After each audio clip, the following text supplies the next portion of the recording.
나를 떠나소서라는 말씀의 제목으로 오늘 하나님의 은혜를 이 시간 함께 나누기를 소망합니다. 여러분들은 그런 놀라운 기적을 체험해 본 적이 있으십니까? 그리고 체험해 본 적이 있으시다면 여러분 그 기적을 경험하셨을 때 어떻게 반응하셨습니까?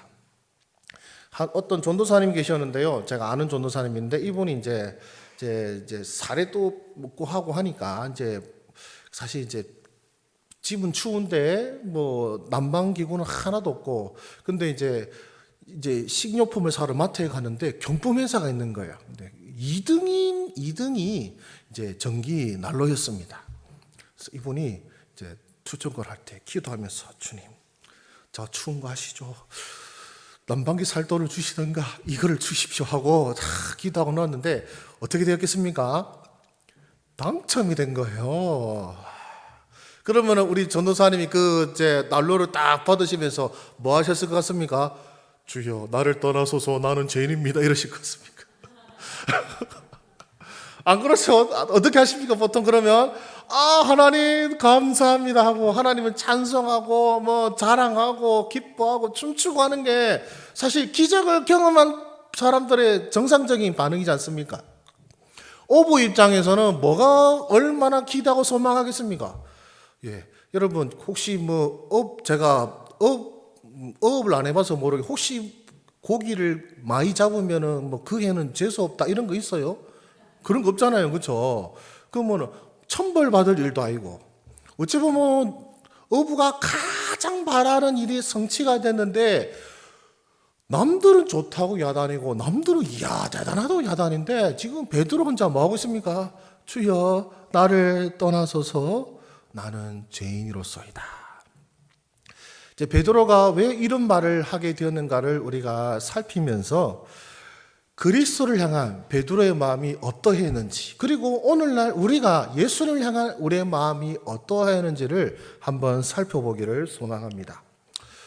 여러분 지금 베드로가 지금 주님을 만나서 지금 이 놀라운 이적과 기사를 경험하였는데 제가 질문 한 가지 드리겠습니다. 여러분 베드로가 이때 예수님을 처음 만난 걸까요? 아니면 이전에도 알던 사이였을까요? 알던 사이였다. 예, 저 감사합니다. 예. 성경에 따르면 최소한 지금 이 베드로는 예수님을 3번째 만나는 겁니다. 몇 번째요? 3번째로 만나는 것입니다. 자, 첫 번째 만남은 언제였냐면 여기서 한참을 거슬러 가서 예수님께서 공생의 사역을 시작하시기 전에 딱 시작하실 때 가장 먼저 하신 것이 무엇이었습니까?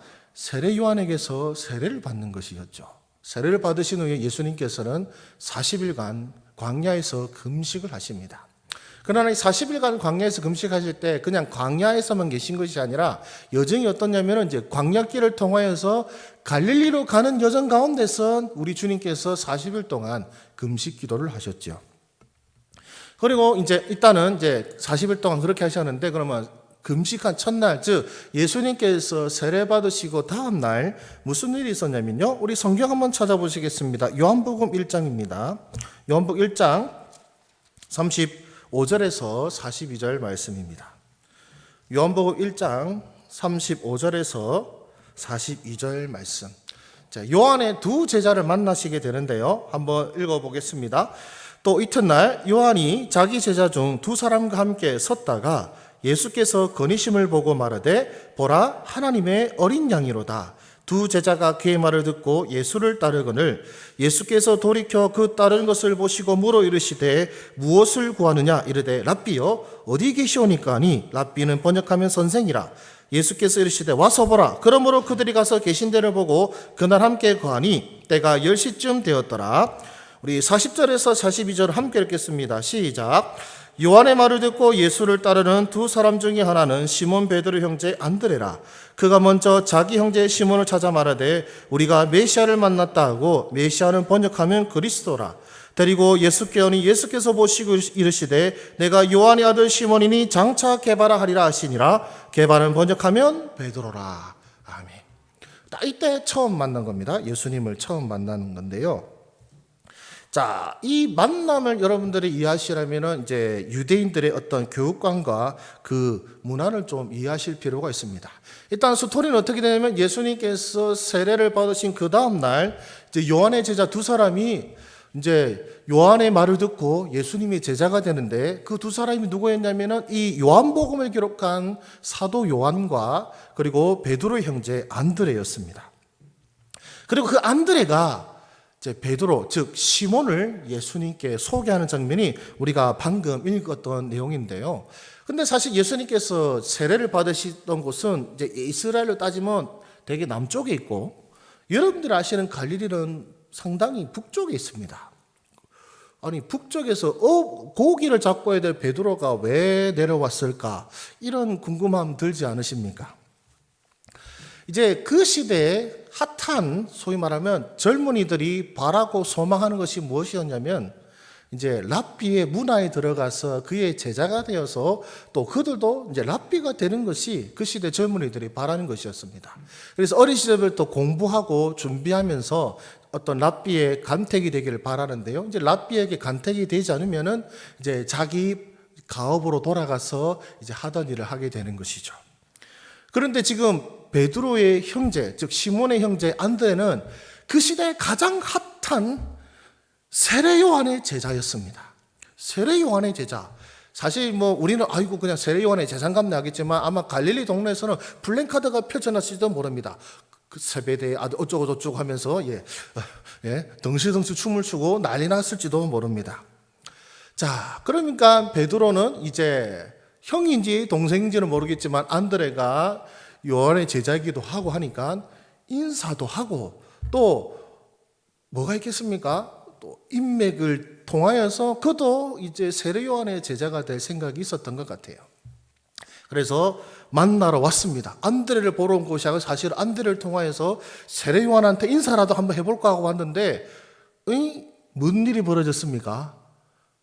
안드레가 듣도 보도 못한 예수라는 사람의 제자가 되어 있는 겁니다. 듣도 보도 못한 예수라는 사람의 제자가 되어 있습니다. 그래서 안드레는 베드로를 예수님께 소개를 하시고 예수님께서는 그를 보고 이르시되 내가 요한의 아들 시몬이니 장차 개발하리라. 자, 번역하면 베드로죠. 베드로가 될 것이다라고 하셨지만 근데 거기서 베드로가 주님의 제자가 되었다는 말이 어디에도 안 나와 있습니다. 예, 베드로는 정중히 사양하고 다시 자신의 고향으로 돌아간 것이죠. 예수님을 만나고 인사했지만 그냥 그저 반갑습니다 하고 인사만 하고 그저 그는 제 갈 길로 돌아갔습니다. 그리고 이제 그 다음 날 이제 예수님께서 이제 나다나엘도 제자도 삼으시고 이제 그 제자된 사람들을 먼저 갈릴리로 보내시고 예수님께서는 40일 금식을 하시게 되는 것이죠. 이제 40일 금식 후 예수님께서는 갈릴리에서 제자들을 만나서 여러 가지 이적들을 행하셨습니다. 귀신 들린 자를 고치시고 병든 자도 고쳐주시죠. 그래서 예수님의 소문이 이제 갈릴리 온 지방에 퍼져나가기 시작합니다. 이제 그러던 어느 날 이제 예수님과 만남이 일어나게 되는 것이죠. 누가복음 4장입니다. 누가복음 4장 38절에서 39절 말씀입니다. 누가복음 4장 38절에서 39절 말씀 우리 읽어보겠습니다. 시작. 예수께서 일어나 회당에서 나가사 시몬의 집에 들어가시니 시몬의 장모가 중한 열병을 앓고 있는지라 사람들이 그를 위하여 예수께 구하니 예수께서 가까이 서서 열병을 꾸짖으신데 병이 떠나고 여자가 일어나 그들에게 수종더니라. 아멘. 회당에서 나가셔서 예수님께서 누구의 집에 가셨습니까? 시몬의 집에 가셨습니다. 아직 베드로가 아닙니다. 시몬입니다. 시몬의 집에 가셨습니다. 그리고 시몬의 장모를 고쳐주셨는데 근데 언제 병자들이 오냐면은 제가 이 방송실에 요청은 안 했지만 여러분들 이미 구절을 찾으셨으니까요. 40절과 41절 말씀을 한번 읽어보겠습니다. 제가 읽어드릴게요. 해질 무렵에 사람들이 온갖 병자들을 데리고 나오매 예수께서 일일이 그 위에 손을 얹으사 고치시니 되어 있습니다. 언제쯤입니까? 해질녘에 사람들이 몰려 들어오죠. 어부가 일을 마치고 언제 집에 돌아오냐면 해질녘이었습니다. 즉 베드로가 일을 마치고 돌아왔는데 집 앞에 사람이 바글바글 난 거예요. 뭐지? 하고 갔더니는 예수란 분이 계시고 예수란 분이 손을 얹으시니까 병이 다 낫는 거예요. 그리고 41절을 보시면은 귀신들도 쫓겨나가는 그런 놀라운 역사를 그가 보게 된 것입니다. 자, 여러분들이 시몬의 입장이라면 어떤 마음이 들겠습니까? 자기는 이 사람 별 있겠냐 하고 그냥 인사하고 갔는데 그분이 자기 집에 오신 거예요. 자기 집에 오셔서 놀라운 이적을 행하시는, 이때까지는 보도 못했던 그런 놀라운 일을 행하시는 모습을 본 겁니다. 여러분 같으면 어떤 마음이 들겠습니까? 아이고 아까워라, 이거 안 됩니까? 아이고 아까워라, 그때 내가 기회를 차지했었어야 되는데. 그런데 예수님께서요, 베드로한테 아무 말씀도 안 하시고, 성경에 예수님과 베드로가 무슨 대화를 나눴다는 말씀이 없습니다. 그렇죠? 그냥 그렇게 서로 헤어지게 되었습니다. 그리고 예수님께서는 또 어떻게 하셨습니까? 또 계속해서 이제 회당을 다니시면서 갈릴리 지방에서 이제 온 일을 행하시니까 사람들이 이제 모여들고 하니까 계속해서 소문을 듣는 와중에 이제 우리 5장의 말씀이 시작되는 것입니다. 베드로가 이제 자기의 집에서 예수님께서 이적을 행하신 것을 보고 아무 일도 일어나지 않고 그저 또 몇 날 며칠이 흐른 후에 정말로 이제 예수님의 이름이 온 갈릴리 땅에서 알려졌을 때에 드디어 예수님과의 만남이 시작된 것이죠.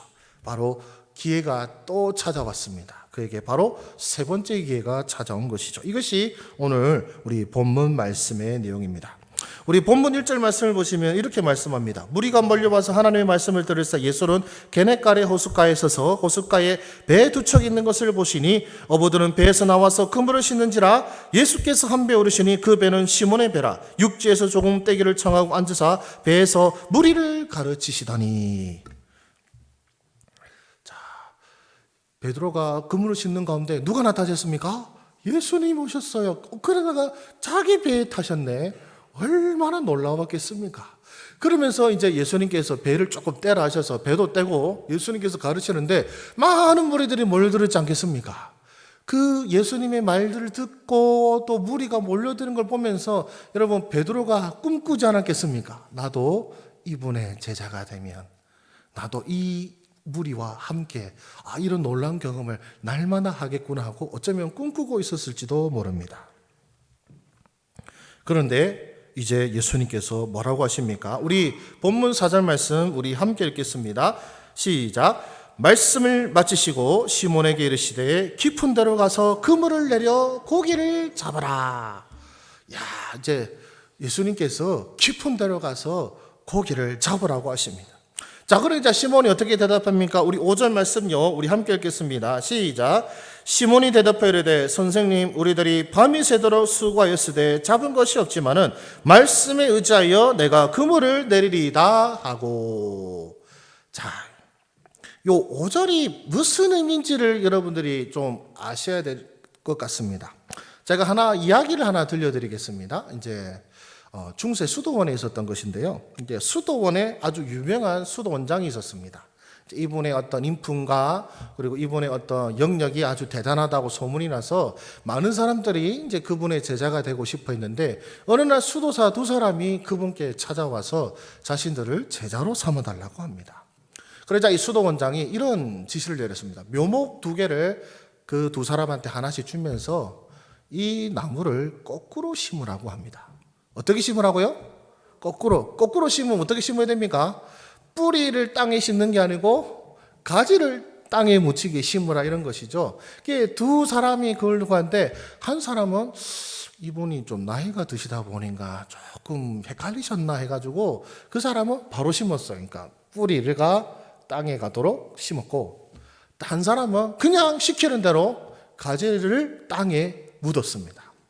나중에 이제 이 수도 원장의 제자가 된 사람은 누구였냐면은 가지를 땅에 심은 사람이 제자가 됐습니다. 왜냐하면 오로지 순종이 따르는 자의 어떤 그거였거든요.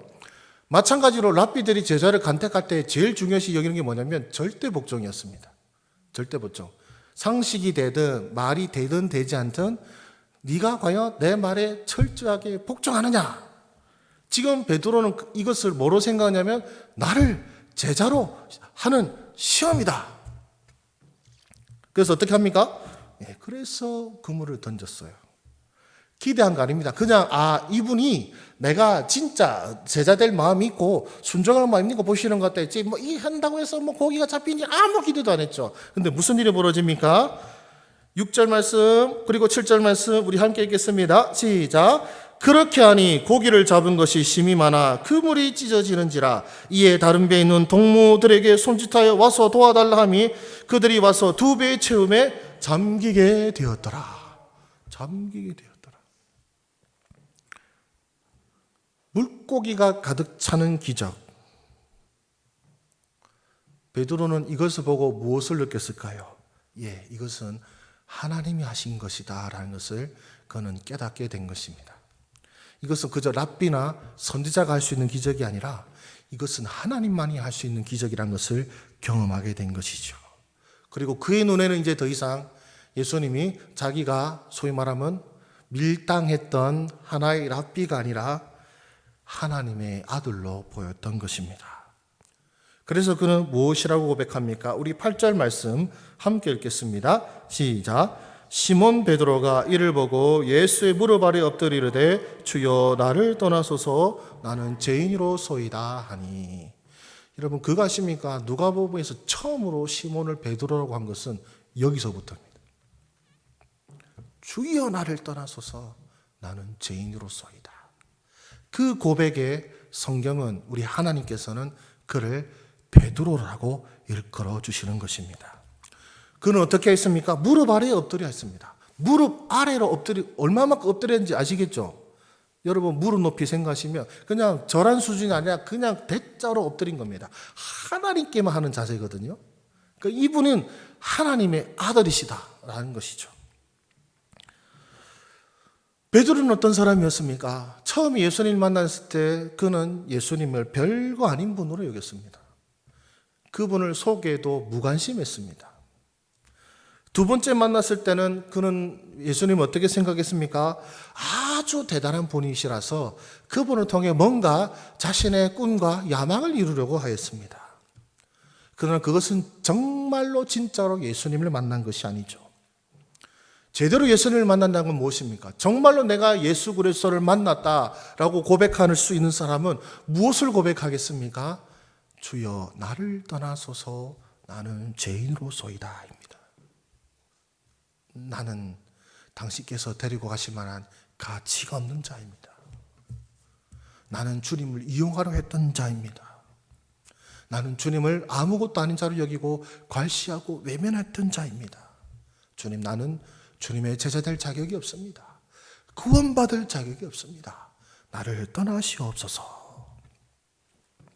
그러나 우리 주님께서는 바로 그 고백을 한 베드로를 무엇으로 삼으십니까? 제자로 삼으시고 사람을 낳는 업으로 부르시고 계시는 것입니다. 이것이 바로 그리스도를 만난 사람의 참된 모습입니다. 우리는 전도를 하면서 느끼게 됩니다. 이 사람들이 얼마나 예수님을 괄시하는가. 우리가 그토록 사모하고 우리가 그토록 믿는 예수님을 누군가는 아무렇지도 않게 여깁니다. 또 한편으로는 또 어떻습니까? 우리 예수님의 이름, 내가 예수님을 믿는다고 하지만 그저 예수님은 나의 성공을 위한 도구에 불과할 뿐인 경우도 있습니다. 내가 하는 기도든 내가 하는 모든 열심이 다 그냥 내가 예수님께 잘 보여서 내 집안이 잘 되고 내 자식이 잘 되고 내가 잘 먹고 잘 살기를 바라는 그런 마음으로 예수님을 이용하는 사람들도 있습니다. 그러나 진정으로 예수님을 만난 사람은 결코 그렇지 않습니다. 주여 나를 떠나소서 나는 죄인입니다.